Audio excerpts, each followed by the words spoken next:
Welcome to the Pain Free Athlete Podcast. I'm your host, Dana Jones. I am a certified personal trainer, and I'm here to help you achieve your fitness goals without pain. In each episode, I'll share tips and strategies that will help you stay safe and pain-free while you're working out. I'll also interview experts in the field of fitness and pain management. So if you're ready to learn how to stay active and pain-free, then subscribe to the Pain Free Athlete Podcast today. Hi, everyone, and welcome to the Pain Free Athlete Podcast. I'm your host, Dana Jones, and today I am joined by Dr. Erin Brunelle.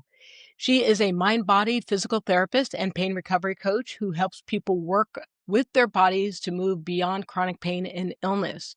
With roots in orthopedic, physical therapy, yoga, and CrossFit, she brings a deep love of movement and therapeutic exercise into the mind-body space. She especially is interested in subconscious patterns that shape our physical symptoms, drawing on depth hypnosis, Reiki, and pain reprocessing therapy to support real, lasting change. She works with clients virtually around the world as well as in person in beautiful Tucson, Arizona, where there is not 10 feet of snow. Welcome to the show. Thanks so much for having me. California and Arizona are not hurting right now, which is good. That's true. Yes. So you're a physical therapist, and how did that shape your development of your own personal philosophy? Because, moving into this mind-body approach, and I don't know, physical therapy's always got the mind-body approach in the back pocket.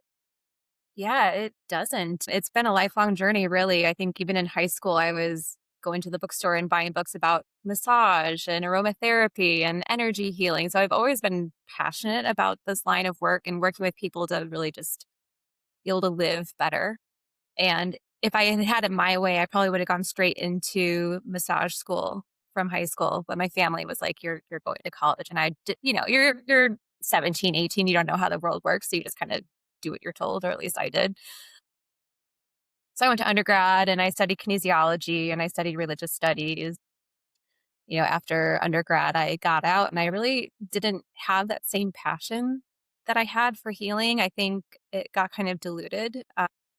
Just learning things through that lens, you kind of lose the magic. And my impression of PTs at that time was just a bunch of bros in polo shirts. And it turns out now I understand a lot of those bros in polo shirts are awesome, but it just wasn't my vibe at the time. And so I spent a lot of my 20s just kind of moving around and working random jobs. And, fortunately, I think having a lot of experiences that I would have missed out on had I gone straight into a profession. But one of the things I was really into in my 20s was yoga. And there was this moment at the end of a yoga class when I was lying there in Shavasana. And I had this experience that I can really only describe as coherence. It felt like every cell in my body was just in sync and I just felt embodied and present and at peace. And the first thought that crossed my mind was, surely this is an experience that people who are in pain or who are sick are missing. I was like, I want to figure out how to bring this to them. And I was like, well, I could just become a yoga teacher and figure out how to bring it to them that way. But then I'm a bit of a perfectionist and an overachiever. And I was like, I should probably get my doctorate in physical therapy so that I can have that solid scientific foundation to bring this to people. For some reason, I had in my mind that legitimacy was important.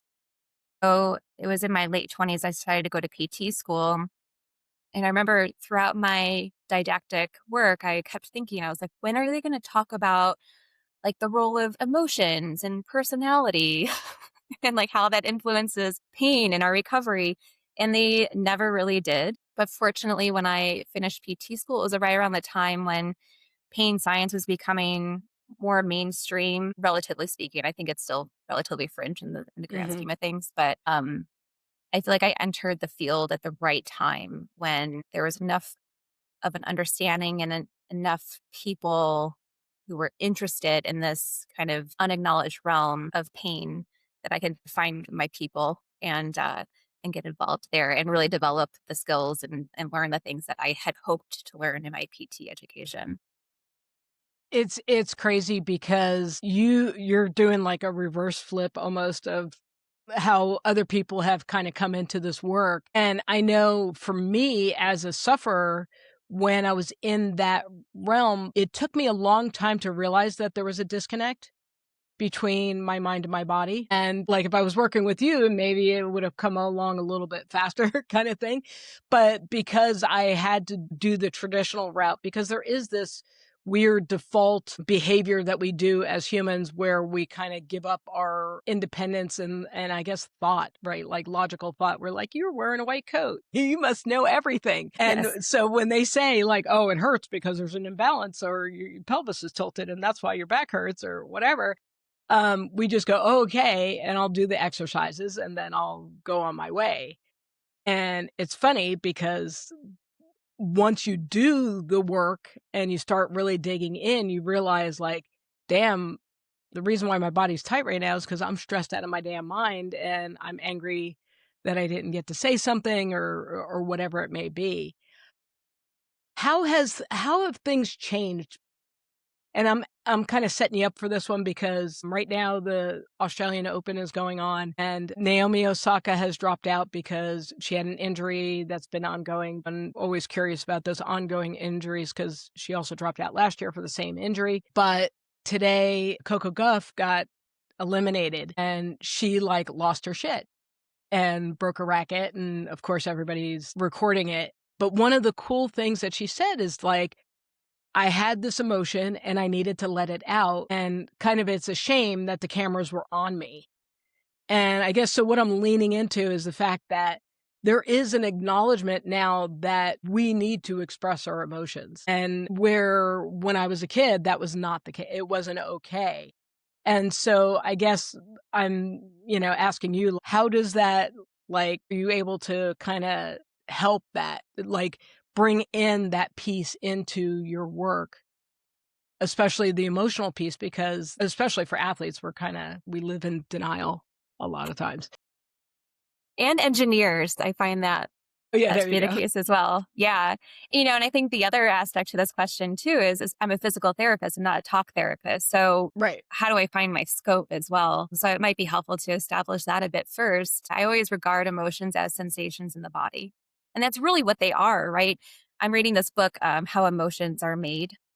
Hmm. And it's fascinating and I love it because it parallels pain so well. But essentially, we have these sensations in our body and we learn to interpret them through stories we've been told, cultural conditioning. There are not universal human emotions. So when we feel something like anger, it's because we kind of learned like, oh, this is anger, right? We don't experience emotions in a vacuum. But when we come down to that core definition that emotions are sensations in the body, well, hey, I'm a physical therapist. I'm all about the body, right? And I work with the nervous system. So a lot of times my work with emotions comes down to how can I help you stay regulated or stay in your window of tolerance while experiencing these sensations in your body that are connected to an emotion. And a lot of times, in order to, I don't know, help a person start to learn that these sensations are safe, it includes allowing that sensation to kind of ripple out into movement and into expression. Right. And there's a graphic that I often share with my clients. So you have to imagine like a tea kettle and there's a fire under the tea kettle. So the fire is unmet needs. So anything, an unmet need is going to create stress in our system. It's going to drive us into some sort of threat response, right? Which is biological. It tells us like, hey, I have this unmet need. I need to take action to get it met. Hmm. So if we're able to like take action, get that need met, then we're great. If we're not able to, that's where we'll start to feel this tension arising that we would typically describe as maybe anger or fear or sadness. And if we don't know how to relate to that experience of that emotion, we don't know how to express it or how to use that energy to meet the underlying need, that's where the tea kettle starts steaming, right? And that steam shooting out of the kettle, that's our physical tension, that's our pain, that's our physical symptoms. Okay. That's kind of funny because I was having a conversation with a student yesterday and we were talking. She was saying like her mom would say, like, don't feel anything. Don't, if you feel it, don't show it because people will think you're weak. Just let it go. And she said, but then my mom loses her mind and is yelling at everybody. And it could be over, I left a spoon in the sink and she's screaming at me. And she's like, I don't care because it's a spoon. But for whatever reason, she's like, that's a spoon, And I explained it that it's like same kind of thing I did like the tea kettle, except what I said is that your emotions, whether or not you express them, is how deep the water is, I guess, in the kettle. And that when you're regularly releasing, then the water stays low. And so even when there's a lot of heat, there's not a lot of steam, right? Oh, it boils, but it doesn't boil over. But if you just keep holding on to those emotions and never letting them out, then you're at the top. And so then when there's some heat, some kind of pressure, whatever it is, right? You lost your job or your boyfriend broke up with you, whatever it is, then all of a sudden there's water shooting all over the place.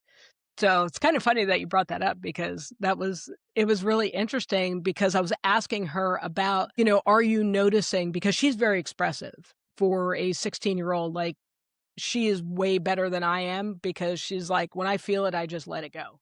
So if I'm sad, I'm going to cry. If I'm angry, I'm going to cry. She's like, just whatever I'm feeling, I just let it go. And I just was so enamored by her because that was not the message that I got. Right. The message I got was like, that's messy. Nobody wants to see that. So please don't do that. Right. I know we have so much conditioning around it. My goodness. Yeah. And then it just feeds into this fear of the emotions themselves, right? Which drives Right. the nervous system dysregulation, which drives our symptoms. So, Yeah. No, it's yeah. totally crazy. So you started connecting with more people, right? Learning more about the neuroscience behind pain and how our brains are definitely more in the center of chronic pain as opposed to like the elbow ligament or whatever somebody else's. So how are you able to, like, we talked a little bit about it, your scientist being a little more like, so how do you creep it in? Like, so do you cater it toward people? So if you're dealing with somebody a little bit more sciencey, you try to explain stuff in more of a medical way. And then for somebody who's more maybe on the mind body side, more about the emotional way, like, because it's got to be complicated trying to bring these concepts to people because we're all different in how we perceive our bodies. Yeah. Yeah. I think that's the continual process of refinement in this work because everyone understands information differently too. But I'm still kind of a scientist at heart. And I do think that understanding the science is really helpful to facilitate that click moment of being like, oh, my brain constructs my reality. That's wild, because we tend to think that we're just like passive recipients of our experience. We don't realize that we're actively constructing our experience every moment. So I usually start with some degree of pain science. And if I end up, working with a client who's a fellow medical provider, then I get to nerd out super hard, which is really fun. And for other clients, I just offer them a taste and we get more into the experiential work. So it does vary a bit. I don't know if I answered your question. I feel like I Yeah. maybe, yeah. Okay. Yeah. No, that works. So if I'm a client and I come to you, what is your process in handling me? Well, first, I always want to know your story. I think that's so important. I want to know how your symptoms started, and I want to know. I think especially how we relate to your symptoms because that starts to tell me a lot. Typically, I notice that the folks who maybe are most challenged in this recovery process experience the highest degree of internal tension. Where it's like them versus their symptoms. And then even if I explain the pain science, then it's them versus their brain.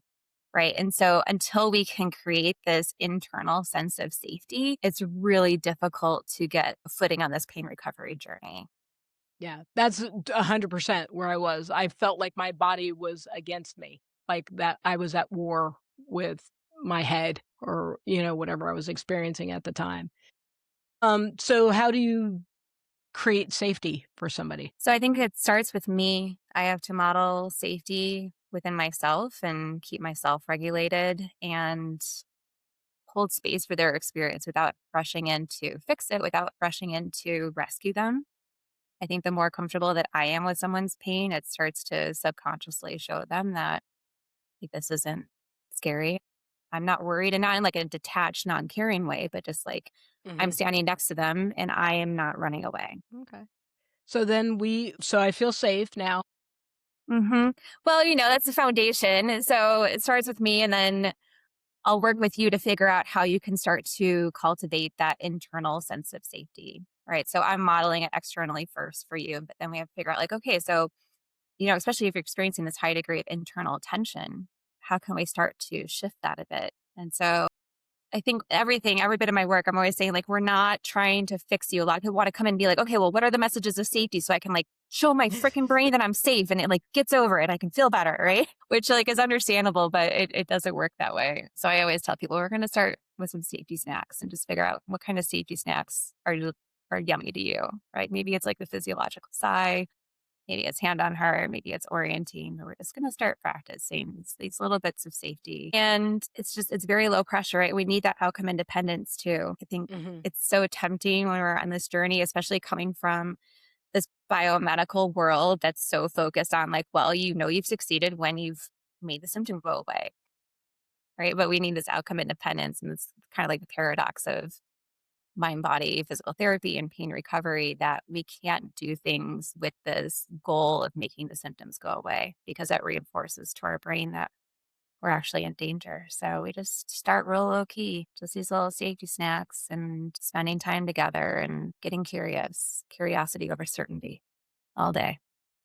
Now, how do you when do you decide, like, this is a Reiki moment, or this is a yoga moment, or this is a, pain reprocessing moment? Like, how does that work? Is it based off of me? Like, I'm more of a movement type person, so maybe the yoga works better for me, or is it, I guess, how do you determine whether something's more like an emotional need versus a physical, like, I'll give you an example. So for me, after I was able to get rid of the migraine, which was fantastic because that was like the hardcore suffering, there was still a tremendous amount of fear for me in movement, and especially like lifting weights, where I felt like if I did a overhead press that it was going to make my neck tight.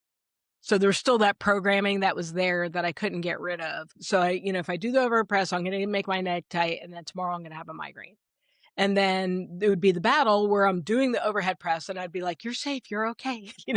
Trying to like scream these mantras in my head and not look like a crazy person when I'm working out, but also knowing like that I have the ability to give myself a migraine tomorrow because I'm acting like a crazy person. So like how do Hyde, Jekyll Hyde-ish, like trying to work out and get myself to a point where it was like, it's no big deal. You're just working out, dude. Like, but there's this anxiety. So what Yeah. would be something, I mean, for that specific example, my mind immediately goes to play, which is actually Mhm. one of my favorite parts of my job because I'm naturally a very playful person. So I'd be like, oh, well, how can we start to explore this overhead movement through a lens of safety? And with your example, my mind immediately goes to like, well, we're not going to think about it in the context of weightlifting, right? Because there's obviously a very strong conditioned response there that you're having to navigate and kind of fight against. But we probably like put on some music and we would start raising the roof, Okay. get that overhead movement Right. and just, taking pressure off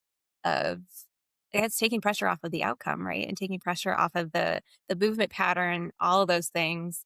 But to answer your question a little bit more broadly, I think, as far as my selection of treatment intervention, sometimes it is more specific. Like if a client has a very specific movement goal, then I'm going to give them like a graded exposure plan or like a graded exposure hierarchy where they can utilize some of the tools I've already given them through pain reprocessing therapy. And then we just start to apply that to movement itself. As far as my other modalities, like if it's Reiki or craniosacral or dry needling or hypnosis, it's much more intuitive just depending on what pops up. I admittedly use physical interventions very little for someone Hmm. who's a physical therapist, but I do love them. It just turns out that most of the work that I do with people seems to occur more in the realm of pain reprocessing therapy and depth hypnosis.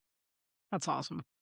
So if a person has struggled with persistent pain and they're, years of going on, what do you see as the most meaningful shift that can happen when they engage in your work? The most meaningful shift that can happen is realization that they don't need to fix anything.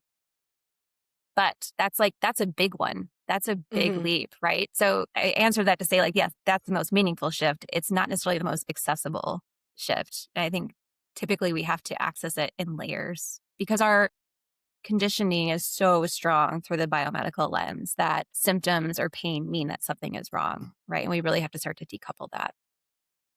Yeah, and that's interesting because I still struggle with that. 5 years later, I'm still like, something happens, I'm like, "Gotta fix it." And then I'm like, "Do you really? Are you sure?" So there's a Right. going back, so I bounce back and forth between, like, some soothing stuff and some stuff that, just like, maybe I'll just ignore it today and see what happens kinda things. 'Cause, stress continues to come up, and I think I had an interesting experience with a physical therapist not too long ago because I had to get a mouth guard for my teeth. He kinda laughed and he's like, "Are you experiencing any stress in your life?" And I was like, "Dude," and he's like, "Yeah, I know, we're human, we're breathing air, so we have stress." Where before, like, they'd ask you and then they're like, "Oh, well, what are you gonna do? Like, how are you gonna handle that?" Kinda thing, and now it's like, it's pretty much an assumption that we all have stressors. Like, if you're walking around without stressors, then there's probably something wrong with you in Yes. maybe a good way? I don't know, but An adaptive way, at yeah, in least. an adaptive way, Like I was looking at, was it Alex Honnold who just climbed the tallest building in the world, free solo kind of deal, and he was talking about exposure because 'cause they're like, "What's wrong with you that you're not, like, essentially crapping your pants when you're climbing this building?" And he's like, "Exposure." I do this all the time, so now the fear response isn't there. That doesn't mean that he's a yahoo and he's trying to do stupid crap. It just means that he's desensitized his body to that particular fear. Now, he could have other fears that we're unaware of, but climbing a side of a building or a side of a cliff or whatever doesn't seem to phase him as much. Yeah, So, but who knows? Like emotional vulnerability might freak him out, right? We yes. all, Well, and because of who he is, yeah, probably, like, dealing with a child, because he's a little different, so, yeah. you know. Anyway, so this has been enlightening. So how does someone go about working with you?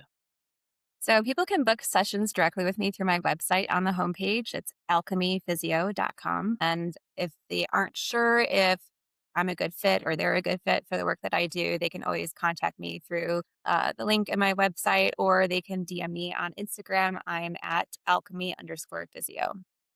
Fantastic. Well, thank you so much for joining me. Yeah, thanks for having me, Dana. I think we could keep talking for a while here. For sure.